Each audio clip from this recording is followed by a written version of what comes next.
왠지 섬뜩한 공기가 코끝을 스쳤다. 2025년 어느 오후 1시, 윤미래는 반짝이는 검은색 세단 앞에 서 있었다.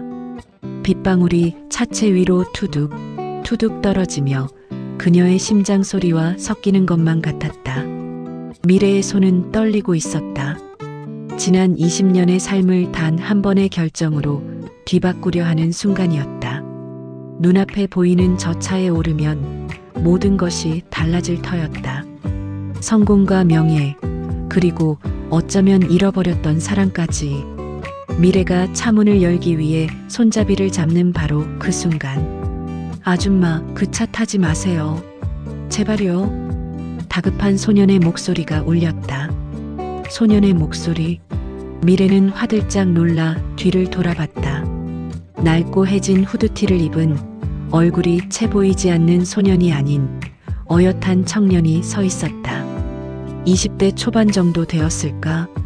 청년의 눈은 불안과 공포로 가득 차 있었다. 그 눈에는 두려움이 가득했으나 한편으로는 따뜻했고 온화했으며 어쩌면 나를 아끼는 듯한 그런 기세까지 있어 왠지 그 말을 들어야 할 것 같았다.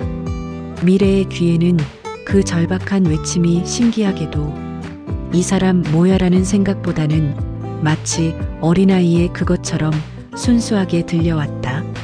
미래는 이해할 수 없다는 표정으로 청년을 바라봤다. 얘야, 무슨 소리니? 갑기 왜? 그 차 타면 안 돼요. 청년은 간신히 말을 이었다. 그 짧은 몇 초의 망설임이 운명을 갈랐다. 미래가 청년의 말에 이끌려 주춤하는 사이 그녀를 태우기 위해 다가오던 차량이 갑자기 급발진하는 게 아닌가?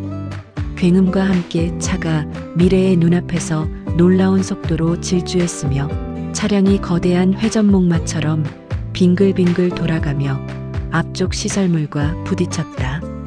찢어지는 듯한 타이어 마찰음, 날카로운 금속음, 산산조각 나는 유리 파편 소리가 동시에 터져나왔다.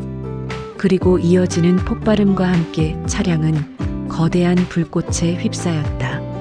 눈앞에서 벌어진 참혹한 광경에 미래는 비명조차 지를 수 없었다. 몸이 얼어붙는 것 같았다. 만약 청년의 말을 무시하고 그 차에 탔더라면. 미래는 비틀거리며 청년을 바라봤으나 청년은 사라지고 없었다. 마치 처음부터 존재하지 않았던 것처럼. 그녀는 몰랐다.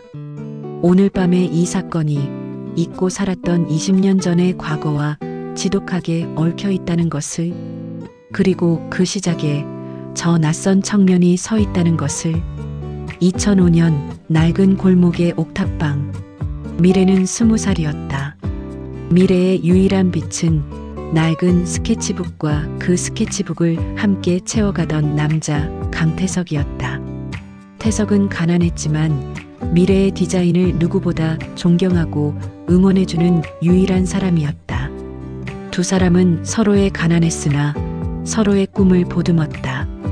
미래가 펜을 들면 태석은 그녀의 옆에서 조용히 미소 지었다.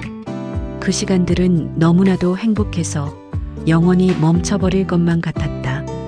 하지만 행복은 언제나 짧고 잔인했다. 미래의 아버지는 미래의 꿈과 사랑을 비웃었다. 디자인? 그놈의 그림 쪼가리가 내 밥 먹여 살려주냐? 저런 거지랑 놀지 말고 정신 차려. 아빠, 왜 태석 오빠한테 그렇게 말씀하세요? 오빠는 제 꿈이에요. 꿈? 그 꿈으로 평생 라면이나 끓여 먹고 살 생각 아니면 당장 헤어져. 아버지의 폭언은 멈추지 않았다. 미래는 태석과 함께 도망칠 생각까지 했다. 하지만 현실은 냉혹했다. 낡은 옥탑방의 가스비조차 제대로 내지 못하는 가난. 그 가난은 미래가 태석에게 짊어지게 할 수 없는 무거운 짐이었다.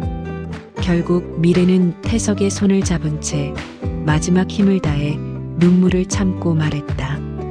우리 헤어져요, 오빠. 이렇게는 당신도 내게도 미래가 없어. 미래야, 내가 어떻게든 해볼게. 조금만 기다려줘. 아니, 이젠 다 지쳤어. 오빠도 더 좋은 사람, 더 좋은 환경을 줄 수 있는 사람 만나서 행복하게 살아. 태석은 미래의 손을 놓치지 않으려 했다. 하지만 미래는 태석의 손을 뿌리치고 돌아섰다. 눈에서 쏟아지는 눈물만큼이나 마음은 갈기갈기 찢겨나갔다. 미래는 태석에게 말하지 못했다. 이미 태석의 아이를 뱃속에 품고 있었다는 사실을. 그로부터 1년 뒤 2006년 미래는 홀로 아이를 낳았다. 지독한 가난은 아이에게까지 이어지는 것만 같았다. 미래는 아이에게 우유 한 팩, 기저귀 하나 제대로 사줄 수 없었다. 아기 울음소리는 미래의 심장을 찢어놓는 비수와 같았다. 결국 미래는 마지막 남은 힘을 쥐어짜 낡고 허름한 보육원을 찾아갔다. 아기 지우를 품에 안은 채 미래는 하염없이 울었다. 미안해, 엄마가 꼭 성공해서 다시 데리러 올게. 그때까지만 조금만 기다려줘. 꼭꼭 약속할게. 다시 왔을 때는 너를 누구보다 아껴주고 남부럽지 않게 키워줄게. 아기를 보육원에 맡기고 돌아서는 미래의 발걸음은 납덩이처럼 무거웠다. 그날 미래는 다짐했다. 이 지옥 같은 가난에서 벗어나 자신의 아이를 되찾기 위해 모든 것을 바치겠다고. 미래의 눈에 빛나는 것은 더 이상 사랑의 눈물이 아닌 성공을 향한 날카로운 야망이었다. 그리고 미래는 그 약속을 지키기 위해 그날 이후 사랑도 행복도 모두 버리고 오직 일에만 매달렸다. 20년 후 2025년 미래는 국내 최고의 패션 브랜드 루나의 대표가 되었다. 모든 것이 바뀌었다. 낡은 옥탑방 대신 수십억 원짜리 펜트하우스, 낡은 스케치북 대신 수십 명의 디자이너를 거느린 거대한 사무실. 하지만 미래의 마음 한구석은 여전히 텅 비어 있었다. 미래의 유일한 꿈은 바로 아들, 지우를 다시 만나는 것이었다. 미래는 수차례 보육원을 찾아갔으나 미래가 도착할 했을 때 이미 보육원은 사라지고 다른 건물로 대체되어 있었다. 낡은 건물은 이미 흔적도 없이 사라졌고 거대한 포크레인만이 굉음을 내며 땅을 파헤치고 있었다. 미래는 가슴이 무너져 내리는 것을 느꼈다. 나는 돈을 벌었고 그토록 증오했던 가난에서 벗어났다. 하지만 나의 아이는 어디에 있단 말인가? 내 모든 것을 버리고 얻은 성공의 끝이 결국 이 절망적인 허무함이란 말인가? 지우가 없다면 이 모든 게 무슨 소용일까? 그때 미래의 휴대폰으로 한 통의 전화가 걸려왔다. 발신자는 다름 아닌 미래의 오랜 과거이자 잊으려 했던 이름 강태석이었다. 미래와 태석의 만남은 우연이었다.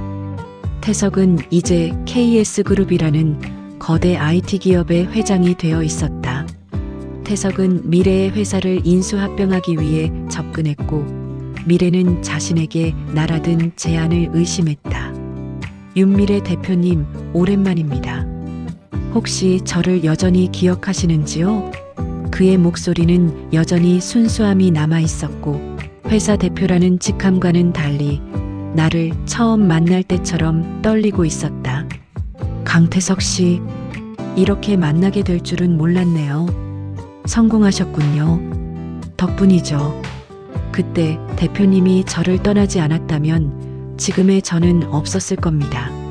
서운함과 아쉬움과 어쩌면 약간의 질책도 섞인 듯한 말투였다.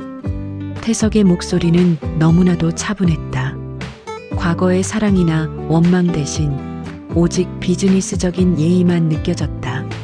미래는 오히려 그런 태석의 태도에 더욱 가슴이 아팠다. 미래는 지난 20년간 태석의 이름만 떠올려도 숨이 막혔는데 태석은 너무나도 괜찮아 보였기 때문이었다. 하지만 미래의 눈에 띈 것은 태석의 비즈니스적인 차가운 미소 뒤에 숨겨진 깊은 외로움이었다. 사실 태석의 삶 또한 순탄치 않았다. 태석은 가난을 벗기 위해 미친 듯이 일했고 마침내 성공했다. 하지만 태석의 곁에는 그를 진심으로 사랑하는 사람이 없었다. 태석의 아내 한유진은 재벌가의 딸로 오직 그의 성공과 부만을 탐하는 차갑고 이기적인 사람이었다. 유진의 친오빠이자 KS그룹의 전무인 한승현 또한 태석의 모든 것을 빼앗기 위해 호시탐탐 기회를 노리고 있었다.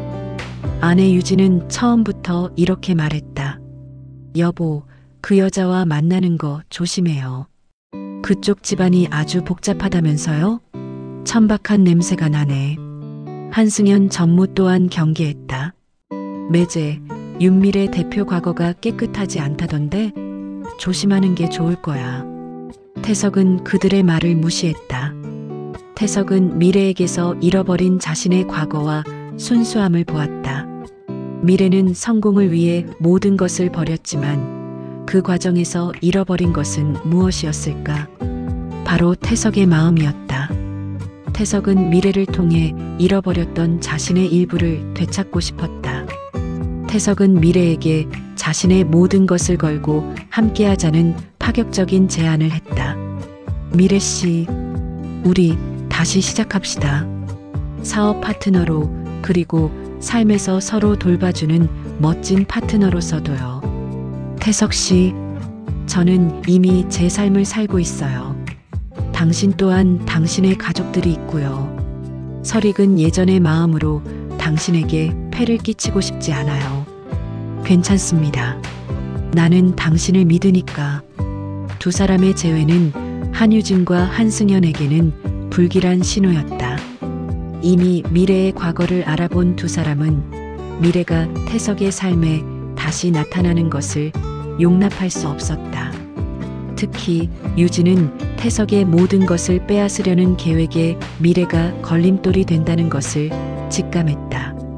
오빠 어떻게 하지?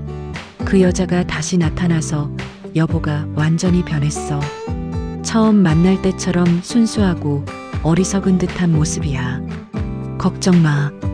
간단해. 제거하면 돼. 깨끗하게. 흔적 없이. 유진의 입가에 섬뜩한 미소가 번졌다.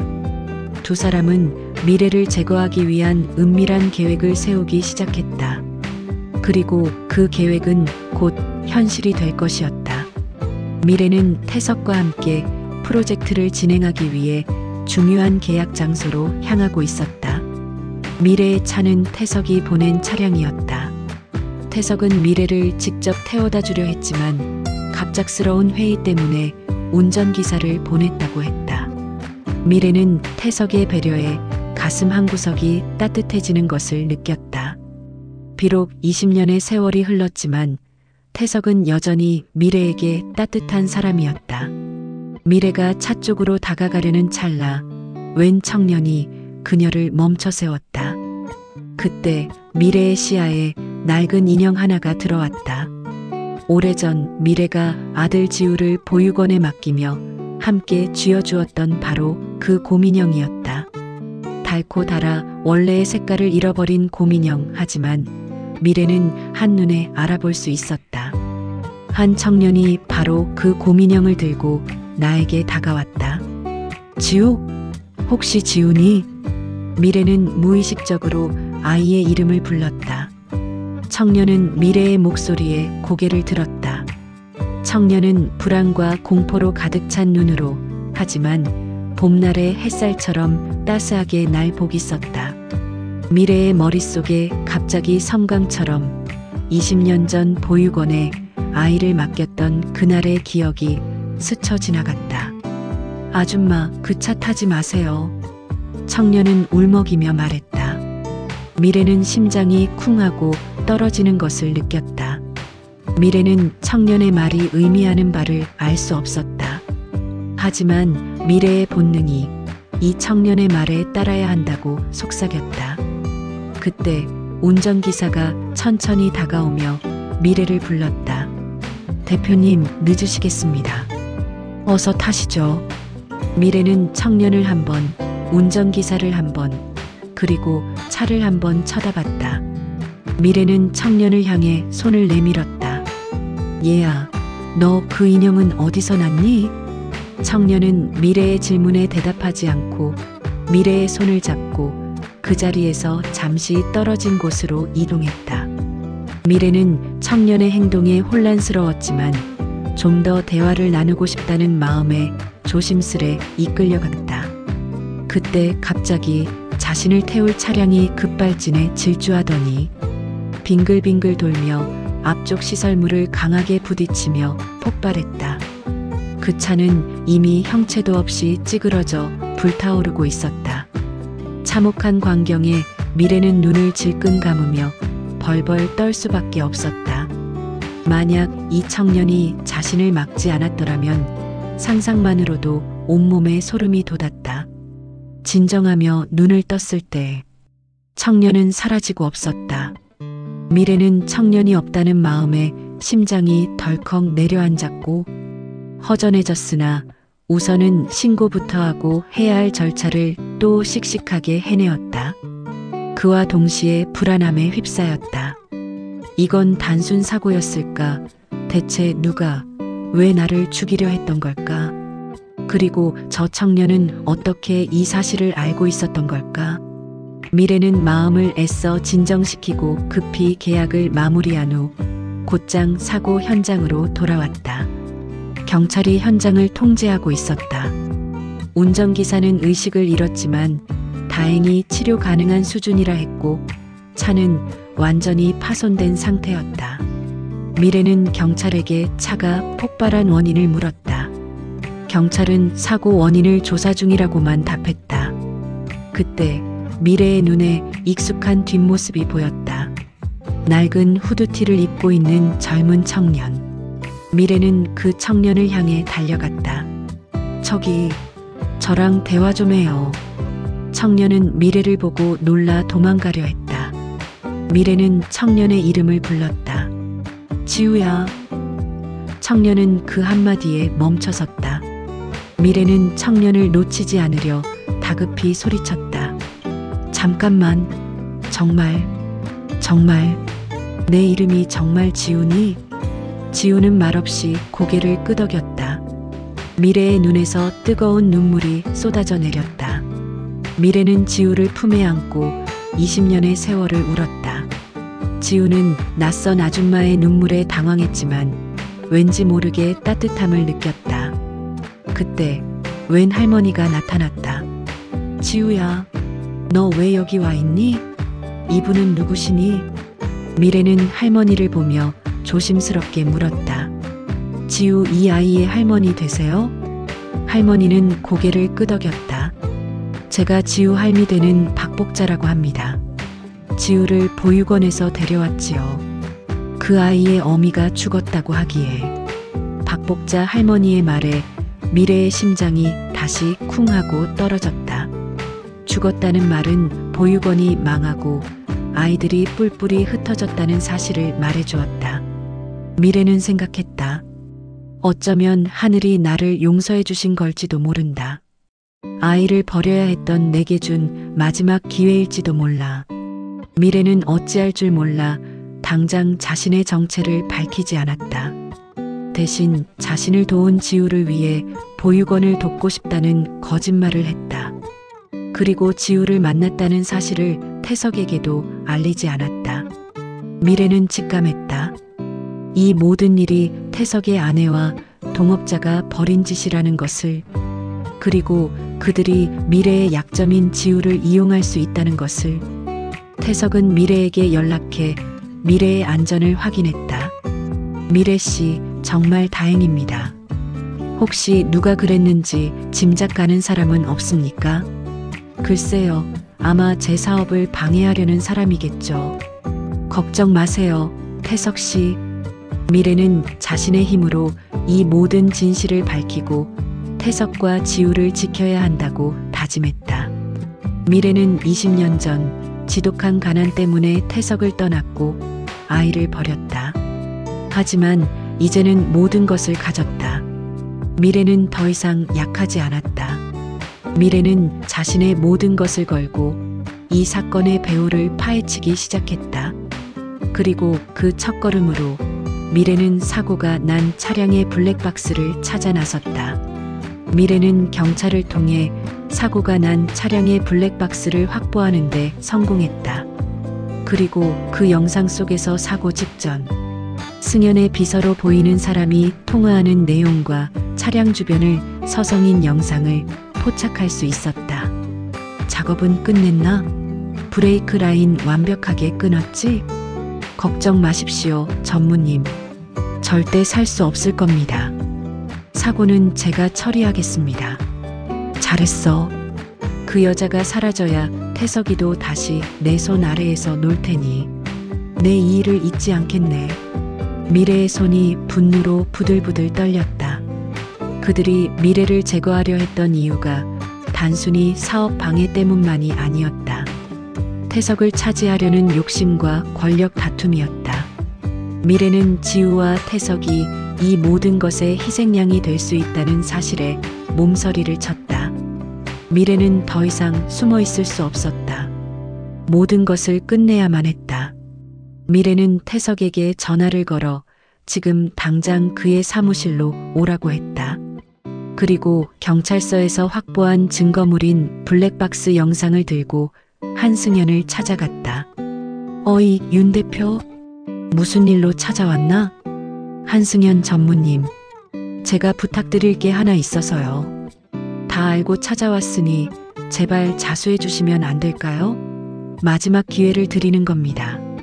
승연의 얼굴이 굳어졌다. 미래는 승연의 눈을 똑바로 쳐다봤다. 전무님, 모든 건 제 잘못입니다. 제가 20년 전 그를 떠나지 않았더라면 이런 비극은 없었겠죠.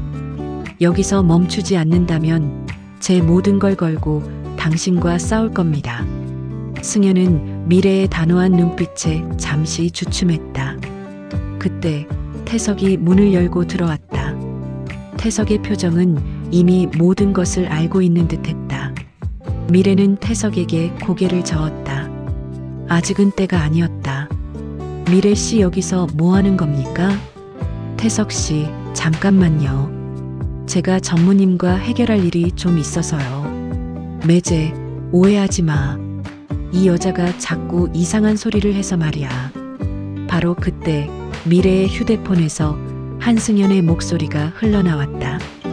블랙박스 영상 속의 그 목소리였다. 미래는 승연과 비서 간의 통화 내용을 틀었다. 태석의 얼굴이 하얗게 질렸다. 배신감과 분노가 태석의 눈동자에서 폭발했다. 형, 이게 무슨 소리야? 아니야, 매제. 이거 조작이야. 조작이라고. 승연은 마지막 발악을 하며 태석에게 달려들었다. 하지만 태석은 더 이상 승연을 믿지 않았다. 태석은 분노와 허탈함이 뒤섞인 표정으로 승연을 응시했다. 이 모든 비극의 시작이 결국 태석이 잃었던 미래와의 사랑 때문이었다는 사실에 태석은 고통스러워했다. 미래는 증거물을 경찰에 제출했고 한승현과 한유진은 곧 체포되었다. 모든 것이 밝혀졌다. 두 사람은 태석의 재산을 빼앗기 위해 미래를 이용하려 했고 미래가 예상치 못한 태석의 보호를 받자 아예 미래를 제거하려 했던 것이다. 태석은 배신감과 동시에 미래에게 미안함을 느꼈다. 태석은 미래에게 찾아가 무릎을 꿇었다. 미래 씨, 내가 정말 미안합니다. 내 어리석음 때문에 당신이 이런 일을 당하다니. 태석 씨, 괜찮아요. 당신은 아무 잘못 없어요. 오히려 저를 믿어주셔서 고마워요. 두 사람은 오랜 세월 잊고 지냈던 서로의 감정을 다시 마주했다. 두 사람은 20년 전의 아픔을 치유하고 서로에게 다시 한번 사랑을 고백했다. 하지만 미래는 태석에게 지우의 존재를 아직도 말하지 않았다. 미래는 태석이 지우를 부담스러워할까 두려웠다. 지우가 자신의 아들임을 밝히는 것은 미래에게 또 다른 두려움이었다. 미래는 지우의 할머니를 찾아갔다. 그리고 20년 전부터 써왔던 일기장을 건넸다. 일기장 속에는 지우를 향한 미래의 절절한 사랑과 미안함, 그리고 성공해서 꼭 다시 돌아오겠다는 약속이 담겨 있었다. 박복자 할머니는 일기장을 읽으며 눈물을 흘렸다. 그리고 그제야 미래의 정체를 알게 되었다. 아니, 당신이 지우의 엄마라니. 할머니, 정말 죄송합니다. 제가 지우를 버리고... 아닙니다. 지우가 어릴 때부터 우리 엄마는 훌륭한 사람이야 라고 말하며 당신을 기다렸어요. 지우는 당신을 원망하지 않습니다. 정말 고마워요. 지우를 낳아줘서. 미래는 할머니의 따뜻한 말에 오랫동안 참아왔던 눈물을 쏟아냈다. 미래는 더 이상 혼자가 아니었다. 미래는 박복자 할머니에게 부탁했다. 미래와 태석 그리고 지우가 함께할 수 있는 기회를 달라고. 미래는 지우를 찾아갔다. 그리고 지우의 손을 잡고 말했다. 지우야, 아줌마가 꼭 해주고 싶은 말이 있어. 그리고 꼭 만나게 해주고 싶은 사람이 있어. 지우는 말없이 미래의 손을 잡았다. 그 작은 손의 온기가 미래의 마음속 깊은 곳까지 스며들었다. 미래는 이제 모든 것을 잃었던 과거의 자신에게 작별을 고할 수 있었다. 미래의 삶은 이제부터가 진짜 시작이었다. 1년 후, 윤미래와 강태석은 결혼했다. 두 사람의 결혼식에는 화려한 손님들 대신 가까운 친구들과 할머니, 그리고 훌쩍 자란 지우가 함께했다. 지우야, 정말 미안해. 엄마가 가난해서 널 잠시 떠나보냈지만 엄마의 마음은 항상 너와 함께 있었단다. 엄마, 저는 괜찮아요. 엄마가 저를 포기하지 않았다는 것을 알고 있었거든요. 지우의 말에 미래는 눈물을 흘렸다. 미래는 자신의 품에 안긴 아들의 머리를 쓰다듬으며 지난 세월의 모든 아픔과 상처를 잊었다. 미래는 이제 모든 것을 가졌다. 사랑하는 남편, 사랑스러운 아들, 그리고 따뜻한 가족. 그들의 이야기는 그렇게 끝이 났다. 이 세상에는 돈으로도 살 수 없는 소중한 것들이 있다. 우리가 잃어버렸다고 생각했던 것들은 어쩌면 늘 우리 곁에 그림자처럼 머물러 있었을지도 모른다. 그저 우리가 보지 못했을 뿐. 사랑과 희망은 언제나 가장 절망적인 순간에 찾아온다. 오늘도 조금만 더 버티고 웃어보는 하루가 되길.